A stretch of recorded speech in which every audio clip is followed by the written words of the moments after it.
Hey, yo, Schizo just here. Welcome to another MMA Grind Rewind. We're going to recap UFC 314. Amazing card, amazing night of fights down in Miami.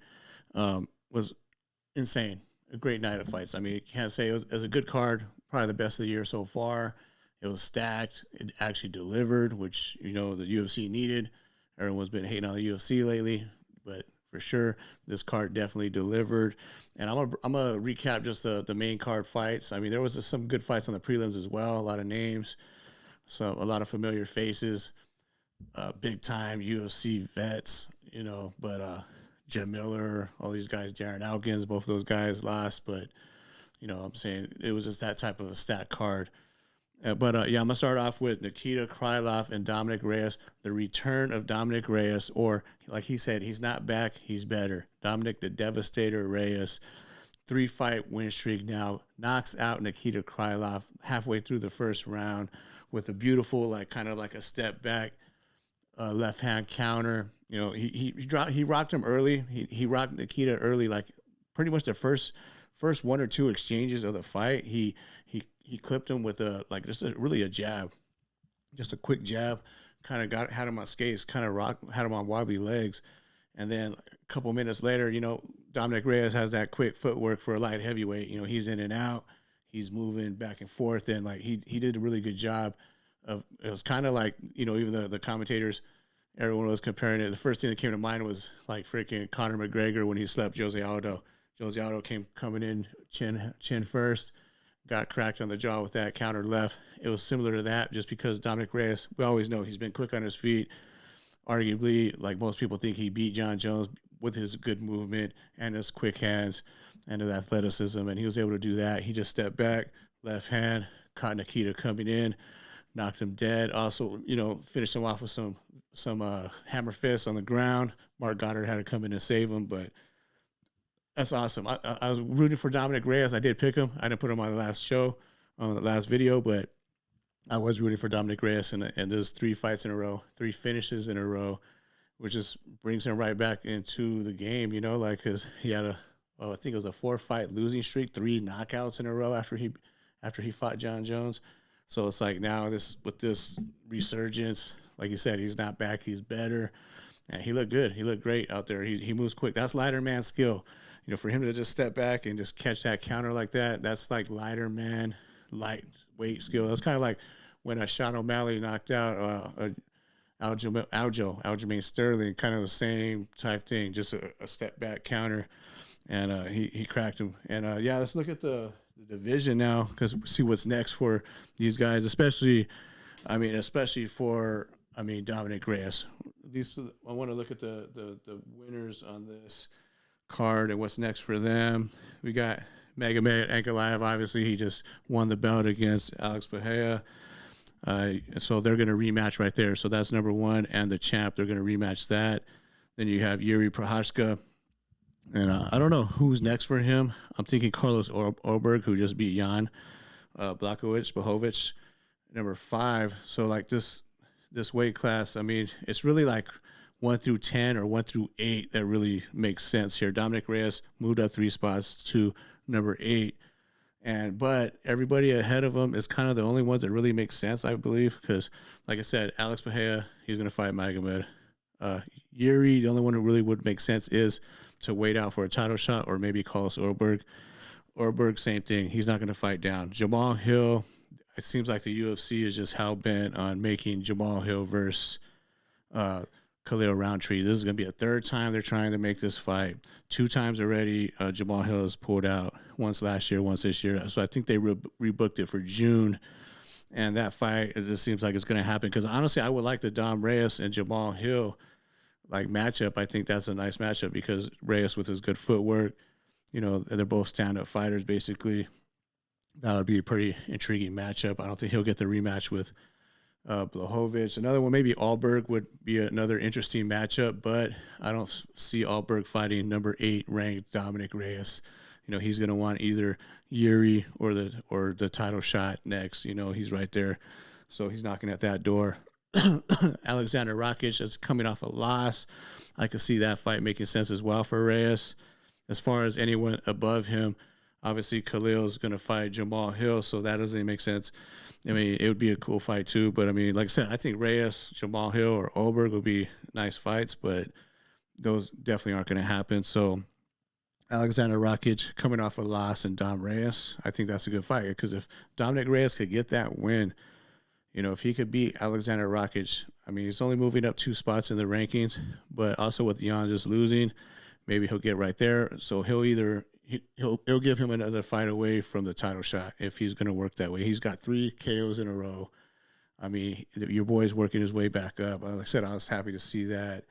So, I mean, you never know what's going to go on with that, but I feel like he's right there, after this impressive win. Nikita Krylov, I mean, who knows who's next for him? He's down to number 10 now from 8. He hadn't fought in a couple years from injuries. I think Johnny Walker is already matched up. So, I mean, it's going to be a tough one for him. Maybe he'd have to fight down, or maybe Volkan get all Russian type thing. Ozdemir, that could make sense, but it's another heavy hitter. I mean, I don't know what to say about Nikita Krylov because it was his first time back. He had not fought in a while, coming off an injury, and then he just gets knocked out in the first round, gets slept. And Dom Reyes, like I said, he's trending up right now. He's back, and he's better than ever as far as I'm concerned. And yeah, that'll bring us to our next fight, actually, which was what was our next fight? Bryce Mitchell against John Silva. And John Silva, man, I mean, he looked freaking great. I mean, I picked Bryce Mitchell. I'm not going to lie, I was a little bit more with who I wanted to win in this fight because, I wanted him to slay the demon, Bryce the demon slayer, Mitchell, but or Jew, whatever. But instead we got the Jew hater hunter. John Silva just looked incredible in that fight. I mean, he definitely just came out, showed out. Second round, Bryce Mitchell, he might have arguably he could have won that first round. I'm not sure what the judges' scorecard was. Like, he was looking good in that first round. I mean, he didn't really get any takedowns, but I'm saying he was attempting takedowns. He was landing on the feet, but it was kind of like one of those things. Like, whenever John Silva wanted to just let off and be explosive, he was landing big shots on Bryce Mitchell, and you could just tell the power difference was just freaking insane. So, I mean, that's the one thing that it's like, man, like John Silva, the sky's the limit. You know what I'm saying? This guy's, I think he's a little cringe with all the barking crap and just everything. It's kind of whatever. He does a little too much, but you can't deny what he's done. 5 fights in the UFC, 5 finishes, and very explosive and dangerous. And he literally just, like, he was landing some huge shots. He landed a spinning back kick on Bryce Mitchell, kind of like with the heel, like pretty flush, and Bryce ate it, to his credit, but then he still did end up getting rocked. And then in the second round, I think Bryce Mitchell got a little tired in the first round because Bryce Mitchell was just jumping on like Darce chokes and guillotines and freaking, I think he finished him off with a ninja choke, but just his squeeze and just having to fight those chokes off that seemed to be pretty deep, Bryce was in trouble. And I'm thinking that's kind of what led to Bryce gassing out a little bit because he looked a little tired by the time the second round came around. And he was supposed to be the grappler, like if this was a grappling type of matchup or clinch work that, it was going to be in Bryce's favor. But John Silva kind of turned it against him. I think he was probably training a lot of like just kind of anti-wrestling, but also just jumping on the chokes, and just making it miserable for Bryce. And I think Bryce having to fight those off, and they looked very deep the first couple of submissions in the first round. And I think that's kind of wore out Bryce a little bit.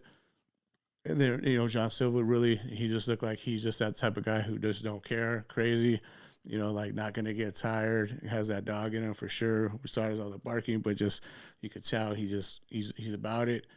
He's about that life, and he's not going to get tired. And he was just super explosive, ready to go, crazy energy, like good energy. You know what I mean? Like, it's the fighting nerds, all these guys come, explosive fights, fighting style, throwing a lot of crazy techniques, but he definitely backed it up. All the shit he was talking, all the crap. I mean, he definitely has some presence about him. He's definitely a star in the making. And he came out and he showed out. And then that second round, it was a ninja choke, I believe. Kind of looks similar to like a Dar / Anaconda type choke. Got in there and just his squeeze was insane. It looked like he was going to freaking crack Bryce's neck. And Bryce, he did tap, but he also got put to sleep. So it's like one of those chokes where it's not like a lot of people. It's a misconception. You think you're just joking, and but no, when you hit that blood and you cut off that blood, it could be a 1 second, 2 seconds. Like it's just you can't tap fast enough on some of those submissions. And I think that's what happened to Bryce. He was trying to tap, but it almost looked like his neck was snapped, and he was out. He saw God on that one. He saw Lord, that he had and then of course John Silva was just, like barking over him and memeing him, basically emoting, but great win for John Silva. Showed that because this was kind of a short notice fight. I mean, he fought, relatively quick turnaround, like 2-3 months, maybe 2 months from his last fight. So, and he was called upon, like I said, Dana White's personal hitman came in to take out or just to teach Bryce Mitchell a lesson. And he came out and he showed out. And, so I want to see what's next for this guy in his division, because, like, there's just so many people. Like, he only moved up to he was unranked before this fight, John Silva was, but he moved up to number 11. We got, obviously, we'll get back to Alexander Volkanovski being the champ again. Max Holloway still ranked. Ilya Topuria, the former champ, got dropped down to number 3. But John Silva all the way down here at number 11, which, I mean, I don't know if I agree with that right now, just because, I mean, he's already calling out, he's calling out the champ right now, Volk, already. And, I mean, I wouldn't even argue it that much just because he's so explosive and exciting. But, and he's done so well. So he's got Josh Emmett ahead of him, who just lost, and not a very Ron Murphy ahead of him. I think that's a fun fight. A lot of people are saying Silva and Murphy. I think that fight does make some sense. Or Brian Ortega. That's another fight that could make a lot of sense, because I don't see Brian Ortega really getting it to the ground. I think his wrestling has gotten better over the years, but I don't see if he could just take down John Silva, because John Silva's like any time that you could, when Bryce Mitchell was trying to take him down, it was literally like hitting a brick wall. Like, he was just not able to get anywhere, because he had good entries, and I was like, look at, damn, that was a good entry. Like, he would duck right under a power shot, get in on the hips and the legs, and still not able to take down Silva. So, I mean, his takedown defense definitely has leveled up. So Brian Ortega might have a lot of problems with that. Like, before seeing these rankings, because we weren't sure exactly what John Silva was going to be ranked after this fight, personally, I was liking John Silva versus Yair Rodriguez, because I think that would fast track him to the lightweight belt. I mean, the featherweight belt, because, like, obviously Yair Rodriguez has already fought for the belt. He just beat Patricio Pitbull, which we'll get to in a minute.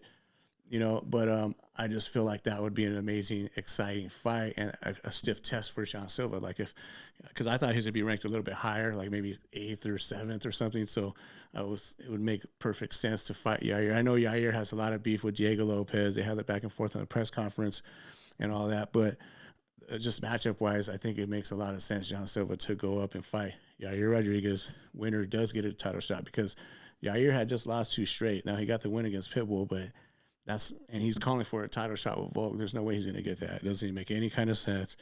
And, maybe Diego Lopez, that does make sense. But John Silva, I think, would be the more fun, freaking guns blazing, fan favorite freaking fight, in my opinion. You got Arnold Allen right there. Like I said, Brian Ortega, that's a good matchup. At Arnold Allen, number 6. Josh Emmett, that's another name for John Silva, but he's not really far up on the rankings. So I'm thinking they might do a Lerone Murphy, ranked 8th, 11 against 8. That's a decent progression, if they don't give him Yair, because I think after that press conference, they probably are going to lean more towards Diego Lopez Yair. But, and there's actually this top 10 or 12 that we have right here. It kind of needs to be updated even more, because Max Holloway, he's ranked number 1, and he's up at lightweight. He said he's not going to fight at featherweight anymore. Ilya Topuria vacated his belt, so he went up to lightweight. So obviously he's not trying to. He's ranked 3rd here. So that's like 2 top 3 guys that are basically not even going to be on these rankings. That's more like Diego Lopez is number 1, which is kind of weird since he just lost in a dominant fashion. That would make Yair like number 2, Evelev number 3, Allen 4, Brian Ortega 5, Murphy 6, 7, 8. That would make John Silva more like 9th, instead of 11. So I think that it would make sense for him to fight. Like I said, Brian Ortega, Arnold Allen, any of these guys. But I think I could see LaRon Murphy definitely being a good stand-up battle, stand-up matchup there. But personally, like I said, like I think the best matchup for John Silva would be Yair Rodriguez, but I don't think that's going to happen. I think they're going to do Diego Lopez and Yair just because of their beef and what they had going on. I guess, I don't know, they trained together before, and they like Yair was claiming that Diego Lopez team jumped one of his homies, one of his guys, one of his teammates over, and then Lopez saying that he was being weird with a girl or something. So who knows? But so yeah, that's what I think was next for John Silva. I think it's going to be like a LaRon Murphy, maybe a Brian Ortega. I can see that as well. That's another good matchup because Brian Ortega does like to stand and bang, and I think that's just a perfect matchup for Silva. I don't think he does that same type of choke against Brian Ortega unless he does crack him and gets him hurt. Because then, like I said, anytime you get hit, you drop a belt right there. No matter how decorated you are in jiu-jitsu, because freaking Bryce Mitchell has some pretty high level grappling himself, and he couldn't tap fast enough, and he got choked. He got put to sleep. So that's just what's crazy with that one. But yeah, the next fight was. Yeah, so John Silva, sky's the limit. Yair Rodriguez and Pitbull, Patricio Pitbull, like we were just talking. Might as well just go right back to those rankings. Yeah, even though Pitbull is not actually ranked, I don't think he's going to be ranked for a while. But Yair Rodriguez, they have him at fourth, but really it's like it's second with these rankings because, like I said, Max Holloway, Ilya Topuria are in lightweight now. But I still don't see, even putting Yair second, it was only a few fights ago that he lost to Volk in a dominant fashion. He got finished. So it's like, I don't see that fight happening anytime soon. Patricio, who knows what's next for him. Like, as far as the fight goes, it wasn't the most exciting fight in the world. I mean, obviously Yair did his thing. I was expecting a lot more kicks, and he did land a head kick. He did land some flashy stuff, typical Yair types, diverse strikes. He did land that. He actually rocked Pitbull in the third round, almost finished him, had some vicious ground and pound, which we haven't really typically seen that a lot of Yair. Usually Yair is just like that one-hitter quitter sniper type of shots, But he was able to do his thing against Patricio. And this was like literally the worst possible matchup for Patricio Pitbull. I mean, UFC does that whenever a guy is coming from another organization, especially if he's highly touted or decorated, they throw him to the wolves immediately. And this Patricio is a shorter, on the shorter spectrum of featherweights, and Yair is a tall, lanky guy with crazy kicks and power and great chin. That's another thing, because Yair has such a great chin. It's just the worst matchup for Patricio. That's why I said in my breakdown on my picks was just that Patricio, yeah, he has a lot of power, but Yair is going to be able to eat most of those shots. And, Patricio is a slower starter, not a high volume guy. He's kind of a sniper himself, and that type of style when you're just going to try and pick your shots when you're the smaller guy trying to get in there, get on the inside and land big shots. It's not very easy to do, especially against somebody like Yair, who's just good with his feints. You don't know what's coming when he's throwing his punches and kicks. So very diverse with his striking, and it's really hard. It's like guesswork in there. And Patricio, I mean, he had a couple big shots here and there, but ultimately he definitely was not busy enough. I mean, it was a unanimous decision for Yair, but I still feel like it wasn't the most impressive fight. Not like, okay, you went in there, yeah, you won every round. Did you go out there and spark him? I mean, yeah, he rocked him in the third, almost finished him, but I felt like he would have had to get that finish to be like call out Volk now, like call out the champ. I don't think he's there yet. I think he's still going to have to get another win. Like if he goes out there and they do make the Diego Lopez fight in Guadalajara, Mexico, I think it's in September-ish. Yeah, I'm pretty sure it's September. If he goes out there and beats Diego Lopez, okay, now you got another name under your belt. You could be next in line. But in the meantime, Volk is probably going to have to defend that bout or, at least have a fight scheduled. So, I mean, I don't think Yair is definitely not next in line, but I guess you aim high, you'll get a little bit lower. That's kind of what that's the name of the game. You're going to call for the champ. You'll get the next best thing, probably in Diego Lopez. I mean, I don't see Evelev fighting Yair. That'd be a horrible matchup for Yair, honestly. Arnold Allen, that'd be a good fight. I mean, there's some guys there. He already fought Brian Ortega twice. LaRon Murphy, if you're trying to get Murphy to a title shot, that could be fun. But I don't think Yair is going to – I mean, at the end of the day, it's not up to Yair. He's going to have to just do whatever the UFC wants him to do. So, so I'm thinking, but I'm pretty sure they're gonna make the Diego Lopez Yair fight. I think that's what they're aiming for. That'll bring us to the co-main event. And for Pitbull, actually, let me look at Pitbull. He's not actually in the ranking, so I can see Pitbull against like maybe a number 14 Dan Ige or Giga Chikadze, or maybe a Josh Emmett, just because they're both bangers and they're both gonna throw for the fences. I mean, that's a top 10 guy coming off a loss. That might not be the best, scenario for the UFC. But I mean, I could also see them doing that just because it is a fun fight, and just Emmett coming off a loss. Are they going to give him a higher ranked guy right off the bat? Maybe not. So I could picture maybe like a Pitbull against a Josh Emmett. Plus, time was of the essence. He's already getting older. Maybe a Dan Ige, I could see that too, or even a Calvin Kattar, because both those guys are for sure going to just stand up and bang. I mean, Calvin Kattar, that's all he wants to do is box. He's like a boxer with some like anti-wrestling is basically his skill set. So I could see Calvin Kattar, and they're both coming off losses. Calvin Kattar and Pitbull, that could be a fun fight. Definitely a stand-up war. I mean, I could see that happening for sure. And like I said, the next fight, Michael Chandler, the co-main against Patty the Batty Pimblett. I did pick Patty to win this fight, but I did not expect him to win in such a dominant fashion. The first round, they came out. It's typical Michael Chandler. He was a little bit more calculated in this fight. I think he learned, even in the last fight against Charles Oliveira, he's a little slower paced. And I don't know if that's father time catching up with him as like older age. Like maybe he's not pulling the trigger, or maybe he is trying to be a little smarter in there, a little better fight IQ, and not just go guns blazing and blow his wad in the first round. Maybe that's what it was. So he's thinking strategically and tactically, like, I want to get this win. That could have been the strategy about this fight for him. Maybe just to out wrestle Patty, because Patty is wrestling, he's a good jiu-jitsu guy, but he's not so much of a wrestler per se. So, I mean, Michael Chandler was wasting a lot of energy. And I was saying that while I was watching the fight, he was picking up Patty off the ground, throwing him down to the ground. He did a few times, and he kept doing that. And I go, man, all that's going to do is zap his own tank. I mean, unless he's going to do some serious damage while he has him down, it's really kind of just a waste of energy. And Patty's a big guy. He's a big freaking lightweight. And I wasn't even that, like, aware of that until this fight, because not saying Michael Chandler's the biggest guy. Obviously, he's not as far as tall, but he's thick. He's heavy. But Patty looked freaking huge in there. He looked like a welterweight in there. And for Chandler to pick him up, slam him a couple of times, do it again, and then not really do a whole lot of damage, he really was zapping his own gas tank by doing that. I think he would have been better off just being in the center of the cage, center of the octagon, just throwing bombs like he normally does, come out there guns blazing and just trying to land something big.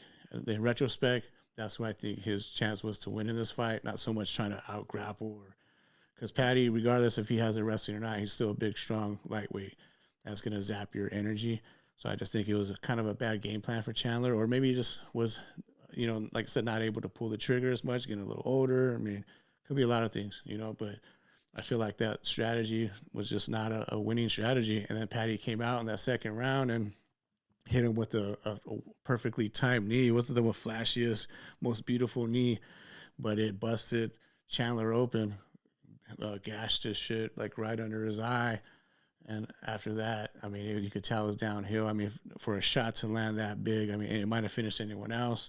And it was just the beginning of the end from then. Patty was able to get on top, basically squeeze the blood and the life out of Chandler, and just, it was bad. After that, it was kind of just like almost a matter of time until Patty finished that fight, ground and pound. He was just squeezing on his face, kind of just big brothering him, like just squeezing on his face and making it, not even going for a submission, just, I'm gonna squeeze your face in your head right now, just to make it just to punk you, really, basically, was what Patty did.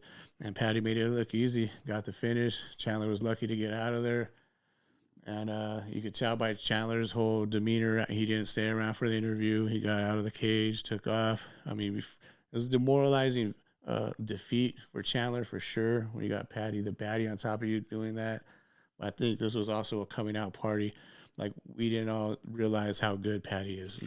I think we knew a little bit how good he was, but not to the extent I mean, like I said, he was a huge lightweight in there, and I mean, he could probably big brother a lot of dudes in there. So I mean, it kind of, opened my eyes because I did pick him to win this fight mostly because of Michael Chandler, but it's still like a 50-50 fight in my eyes. I just felt like Chandler doesn't fight the smartest, and Patty is a little better on the ground, like when it comes to actual submissions. But yeah, he was able to just beat up Chandler and really just freaking just outclass him, in every asset. And that shit was just it's crazy. Like I said, coming out party for Patty, the Patty. That'll bring us to the lightweight division. See who's next. Obviously, Islam's on top. This division right here is still freaking nuts right now. Nobody knows what's going on. We got the guy at Islam Makhachev who does not have a fight, and Khabib just came out like today actually talking about how another video, they're going on a whole press tour saying how just to prove that Ilya is not worthy of the title shot. Ilya vacating his bout, moving up. Now Khabib's story is, Ilya is if he loses to Islam and then he loses his next fight, then that just kind of tarnishes Islam's resume. Like, okay, that Ilya was a nobody in lightweights because he lost 2 fights in a row. But the interview with Henry Cejudo when they're training together, Khabib has said like, oh, he thinks he needs to fight Charles Oliveira, and he also said he thought that Ilya would beat Charles Oliveira. So if you think he'll beat Charles Oliveira, but you're afraid that he's going to lose to Islam, then lose to another contender after that, tarnishing Islam's. I mean, it's just a bunch of bullshit in my eyes. Like, make the fucking fight already. Everybody wants to see Ilya versus Islam. The only one who don't want to see it is the Islam, the Dagestani fans who are, we all know how they are on Twitter, on freaking Instagram, whatever. Because I put any comment, I'm not even saying against Islam, I'm an Islam fan, but I put any comment about Ilya or this fight at all I get is nothing but hate. And just these guys just saying, oh, I don't know what the fuck I'm talking about. I'm a casual, this and that. And just, these guys are just insane. But that is the fight to make, in my opinion, at lightweight. That will clear up some shit. Or at least make a fight then. Just book a fight. Do something. Don't wait. Don't sit around and wait for your teammate to lose at welterweight and then be like, okay, like it's kind of like Islam secretly waiting for, like he's secretly waiting for Bilal to lose so he could be like, all right, that's my teammate, but that's my brother.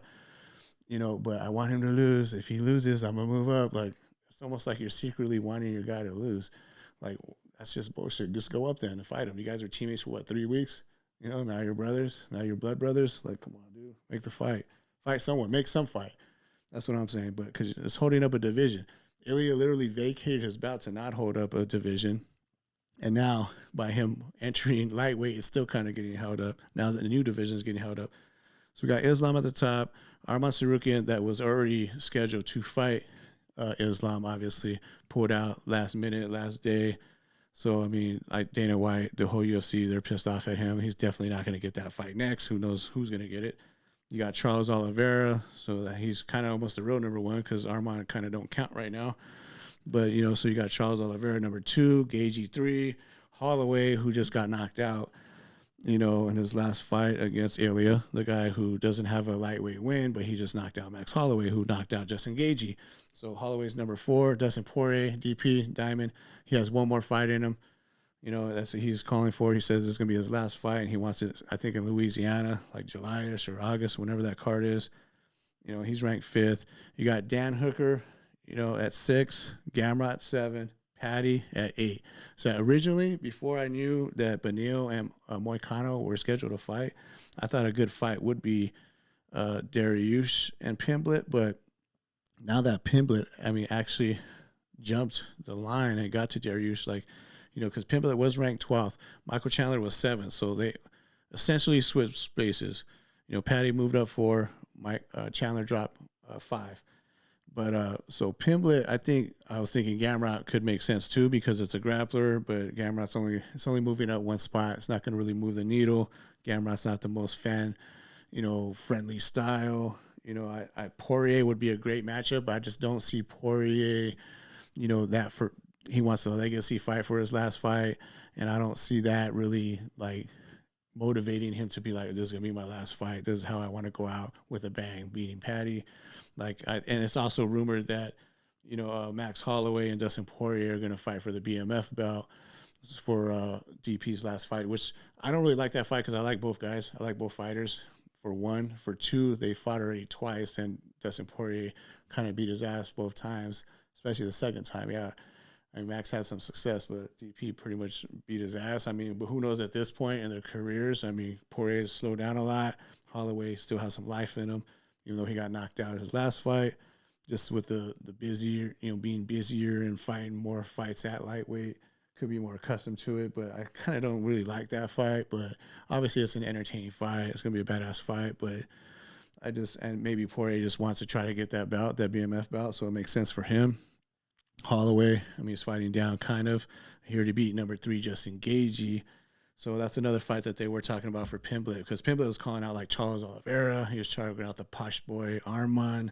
He was calling out Justin Gaethje, Poirier. He called out everybody, really, except for Max Holloway and Ilya. He didn't even mention Ilya's name, which him and Ilya have beef. So Paddy Pimblett and Ilya Taporia, they have a lot of beef. It goes years back when Ilya, threw something at him, water bottle backstage after Paddy made some dumb comments about Georgian and Russia bombing Georgia and stuff like that, which was very insensitive. And obviously Taporia took to the heart, and he wants to fight Paddy. But that fight obviously ain't going to make sense for Ilya if he wants a title shot. He's holding out for the Islam title shot. He don't want to fight Paddy at number 8, with some risk. Because like I said, Paddy's a big lightweight. Regardless of, before this fight, I was thinking, okay, Ilya would smoke him, but who knows? I still think he wins, but Paddy is a big guy, so it's like he's definitely strong. And if he gets in those grappling exchanges, he could zap some energy.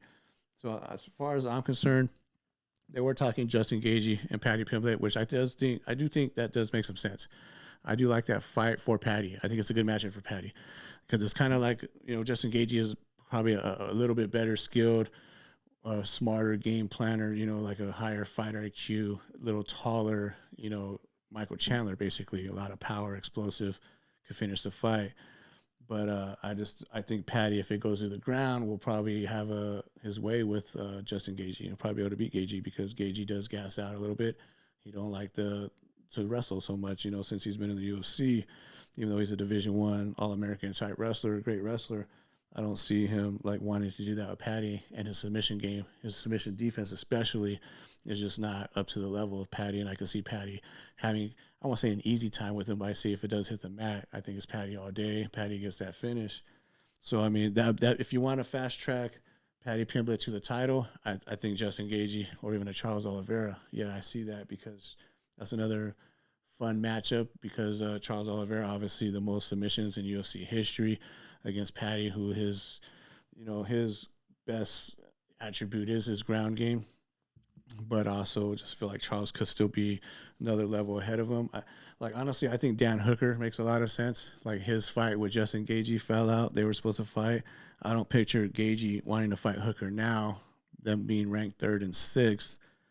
Maybe he will just to stay busy, because he's not, if he doesn't get the title shot, even though Islam and Khabib and all them are kind of wanting Justin Gaethje to get that next shot, even though he has a 1-fight win streak on short notice against Rafael Fiziev, against Ragnar. But I think the fight that makes sense would be, I think, Gaethje, maybe Arman Tsarukyan, because it kind of seems like they're going to do Ilya versus Charles. That's what I'm saying. This division is so freaking out of whack right now because of what's happening on top. But if they do Arman Justin for a title eliminator type fight, Ilya, Charles, and I guess Islam's going to wait to see if his teammate, his brother, loses, see if Bilal loses, then Max and Dustin seem to be tied up in that fight and those rumors.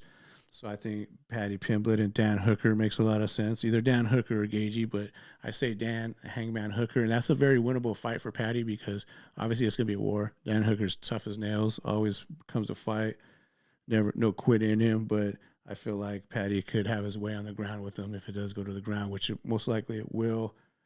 And I think he finishes that fight and he'll move up. He'll go up 6. And then if Dustin Poirier, he's going to retire his next one, that's going to be another spot you're moving up to 5th, or whatever happens in that fight. If Holloway loses that fight, he's going to drop down. So I could see Paddy even breaking into a top 5 or 4 with just one more fight, and then he'll be right in line for a title shot. Like, sky's the limit for Paddy. He's an obvious star, and a lot better than a lot of people were giving him credit for, including myself. Like, I did pick him to win, but I did not picture him to dominate the way he did.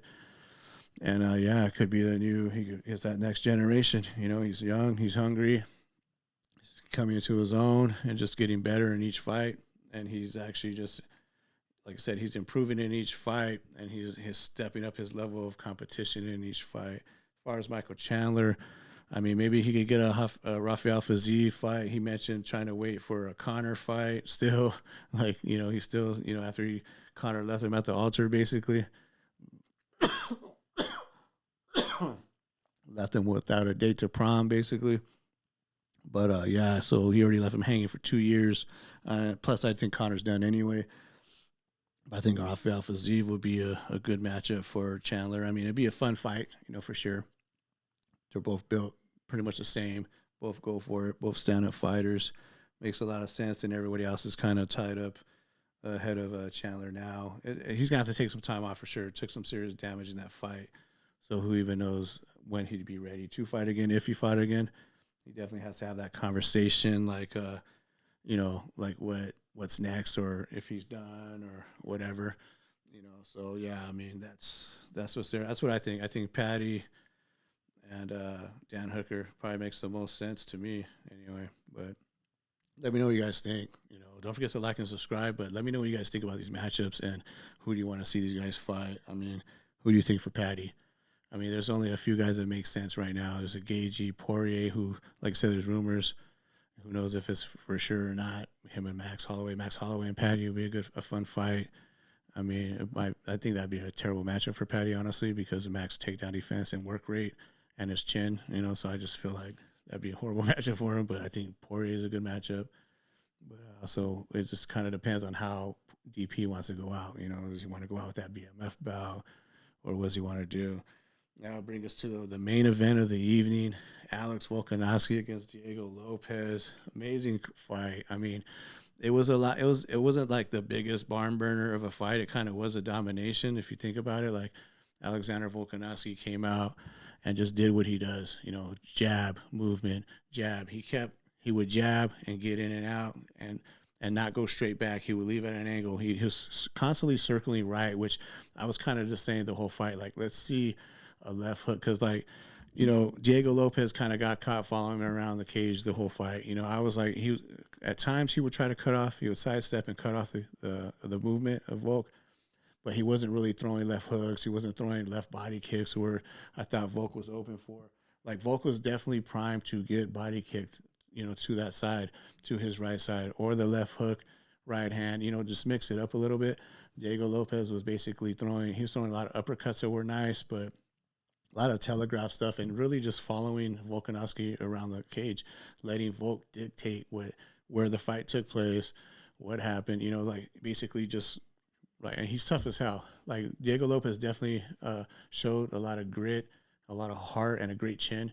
You know, he got dropped, I think, once or twice, like, you know, because he got caught, but you know, just because Volk was quick with his jab, he was on point with that jab. He was accurate, and he was just beating him to the punch, you know, and he was able to get out of range right away before, you know, he didn't really have to pay too much. But, you know, it did get a little tough for Volk a couple of times. You know, Volk, I think it was really the end of the second round with a nice shot. It was kind of like his overhand right, just cracked Volk, dropped him. And if that had been a little earlier in the round, who knows? Maybe Lopez could have got that finish. You know, he definitely rocked him. You know, so there was like two moments in the fight, key moments where Volk was in trouble and Diego Lopez like had a clear advantage to maybe finish the fight. The second round, right at the end. The fourth round, kind of the middle to the end. You know, like, you know, he landed another big shot, nice uppercut as well. Like, they were swinging, they were both landing at the same time, and Diego Lopez cracked him right in his jaw, but also hit him right in the eye. At first, a lot of people thought it was an eye poke, but he cracked him right in the eye. And basically, we found out later that it impaired Volk's vision. Like, he could not see. He lost sight in that eye for at least a good minute and a half, 2 minutes of that round. But like I said, Diego Lopez just did not have that sense of urgency. He was kind of just following Volk around the cage and not letting his hands go. Like, if he had let his hands go, like especially in that fourth round, he gets that finish, I think, in my eyes, which kind of shows like Volk, yeah, as good as he looked, he still looked very vulnerable in there, and his chin is still suspect. You know, but you still got to land on him, you know, and he has good footwork. He has good entries. You know, he has good feints. His feint game was on point as well. And I think that was huge for Diego Lopez because he kept biting on a lot of feints, and then Volk would pop him with a jab and then get out, or pop him with a right hand and get out. Not as many leg kicks as I thought should be thrown. I think just Lopez I mean, this is his first title fight in the UFC, 5-rounder. Definitely inexperience. I feel like is what lost him this fight because he could have just did a lot more. Like that was a main takeaway is Lopez could have did a lot more and he probably would be champ right now. Like if he had jumped on Volk, there's no sense of urgency in that 4th round after he rocked him, and in that 5th round when it was like do or die time, like really the championship round, he really didn't have that sense of urgency and jump on Volk. That's what he should have done. He should just empty the gas tank, went guns blazing, balls to the wall, everything you have. He needed like come on, son, don't let him bully your son. He needed Leon Edwards coaching in his corner to just hype him up or something in that 5th round and right before, and I think he would have had the fight. But, nevertheless, I mean, it was 49-46 for Volk and on 2 judges and 48-47. I guess those judges, the judge that gave it 48-47 was basically gave 2 and 4 to Lopez. But I was in line with, I think, with 49-46. I think there was doing an argument for 50-45, honestly, just because, they happened. The 2nd round was late in that round. 4th round was kind of like, yeah, he hurt him, but he didn't really jump on him. And Volk was winning pretty much both of those rounds until that. But I could still see 49-46, I think that made the most sense. Definitely because he dropped him. That probably was the biggest moment in the 2nd round. So that's probably why he got that one for sure. Well, not for, I'm not even sure how the scorecards went, but that's what I'm thinking, but yeah. And once again, Volkanovski, Alexander the Great, he does it, he's champ once again. And this is definitely going to help his case for featherweight GOAT. He already beat Aldo. He beat Holloway 3 times, but the monkey on the back, the monkey in the room, whatever you want to call it. I mean, Ilia Topuria vacated that bout at the end of the day, and I think that Volk fights Ilia, I think it would have been the same result, in my opinion. I think Ilia would have knocked him out or he would have got that finish on Volk because Volk still was able to get hit, and he took a lot of damage for Diego Lopez, outlanding Diego. Like, Volk outlanded him like almost 3-1, or maybe it was 3-1. I don't remember. It was a lot, though, a lot to a little, and he definitely was wearing some damage on his face, both eyes busted. And he looked a little slower there. He looked like a little bit old man Volk in there. I mean, he was able to go in there and do his thing and get the win, get his bout back. But he definitely was looking a little older there, in there, and a little slower. And I think if Ilia, I think he would have got that win against Volk. But yeah, that brings us to that division. What's next for Volk? I mean, I think he called out basically Movsar Evloev, which is the fight that makes the most sense. Even though he's ranked behind Yair Rodriguez and Lopez, he already has Evloev has a win on Lopez in his first UFC fight, actually, on short notice. But Evloev dominated that fight. I mean, Lopez had moments, but Evloev definitely got that victory. So I could see Evloev being next in line. Obviously, he already beat Yair. Doesn't even make sense. I mean, Evloev has to be the guy. I think unless John Silva's going to jump from number 11 to the title shot, then I think Movsar Evloev's the only guy who makes sense right now. Like Volk's pretty much fought everybody else. He's already kind of cleared out this division. Aljo, they've trained together. He's at least a win or 2 away. Like, yeah, there's nobody else right now. It has to be Movsar Evloev, and that fight makes a lot of sense. And honestly, I think a lot of people are actually sleeping on Evloev because he is a little bit like more of a boring, not fan-friendly, not a fan-favored fight, because he has no finishes in the UFC. But I think he definitely has some pop. He has a good jab. He has some good stand-up. And the threat of the wrestling is going to be so great that it's going to open up some stuff on the feet. And I think he could give. I definitely think he's going to give Volk a run for his money. It's definitely a winnable fight for Volk because of Evloev's tactics. Because if he's just going to go for basically, if he's basically going to only try to wrestle with him, then yeah, Volk could maybe stick and move, get the jab going, and Volk obviously has some very good takedown defense and anti-wrestling. So I could see that being a okay matchup for Volk if he doesn't get hit, but with his chin, and if his chin is truly gone, I could see Evloev hurting Volk and then taking him down and doing some damage there. I mean, it's going to be a tough matchup for Volk, honestly, just because of what I've seen in there. A little bit of a old man Volk, and he is going to get hit. Skill wise, definitely Volk's still up. You know, he's still one of the greats, one of the best ever. But Evolev's young, he's hungry, you know, and he might have that style to do it. Yair Rodriguez, like I said, nobody else really makes sense right now except for Evelev. As far as Diego Lopez, most likely they're going to make the Yair Rodriguez fight, you know, number one, or basically number one against number two, if you take out Max and Ilya in these rankings. So, I mean, that fight does make sense for Lopez. Arnold Allen and Lopez. Obviously, anybody in Lopez here to beat Ortega. That was his biggest win. So it's either Allen or Rodriguez, I think, for Lopez. But I'm pretty sure after that press conference, they're going to have to make Diego Lopez for. If they're going to keep him ranked as high as he is right now after that loss, then really the only fight that does make sense is Yair Rodriguez, unless he's going to wait and get a title shot again, which I don't think you're going to do that. He has to get a win again. He has to get another win under his belt now after losing to Volk. So, and I don't think Max Holloway's going to come back down. That would be a fun fight, Holloway and Lopez, but I don't think Holloway's going to do that. I think he's going to stay at lightweight now. Getting older, those weight cuts got to suck. So, yeah, that's what I think. Let me know what you guys think. I think the only one that makes sense right now, Volk and Evelev. That's the only one, in my opinion. And, yeah, that's pretty much all I got. I mean, as far as UFC 314 recap, I mean, it was a fun fight, great card. I mean, a lot of fun fights, actually. And, yeah, I can't wait for the next one. But, yeah, those are just some interesting matchups, featherweight and lightweight. I mean, those are the two best divisions right now, I think, with the most stacked anyway, the top 10. Lightweight, like I said, who knows what's going to happen there. I mean, good luck trying to make those matchups. Somebody's got to sign a fight. Nobody wants to fight, it seems like. You know, Ilya, like, it's crazy that he vacated 145, the featherweight division, his belt, to not hold up featherweight, but it seems like his entry into lightweight has held up lightweight because nobody wants to fight him.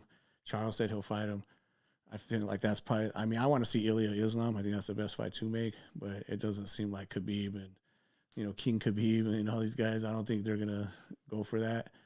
So they're not going to go for that. So I'm thinking it's going to most likely be Charles and Ilya, which is still an awesome fight and very dangerous fight for Ilya. But, yeah, let me know what you guys think. Don't forget to like and subscribe, and see you next time.